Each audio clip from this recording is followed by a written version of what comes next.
Usap-usapan ngayon sa social media ang bagong bukas na Alcomart na matatagpuan sa Melencio Street Extension, Cabanatuan City na katabi ng ginagawang palengke matapos itong mag-alok ng hanggang 50% diskwento sa iba't ibang produkto.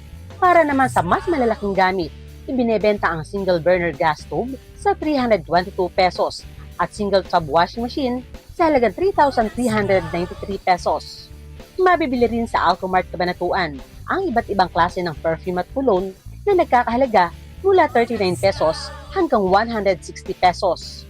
Hindi rin nagpahuli ang mga electronics dahil available ang 32 inches LED Smart TV sa presyong 6,199 pesos.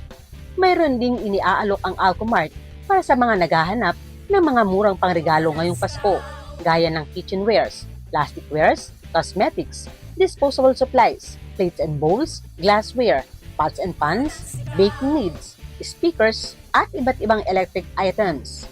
Ayon kay Nikay Balbin, Assistant Supervisor ng Alcomart Cabanatuan Branch, layunin ng kanilang tindahan na gawing mas abot kaya ang pang-araw-araw na pangailangan ng bawat pamilyang Pilipino. Sa dami ng murang alok at pagpipilian, inaasahang magiging bagong paboritong shopping destination ng mga kabentwenyo ang Alcomart.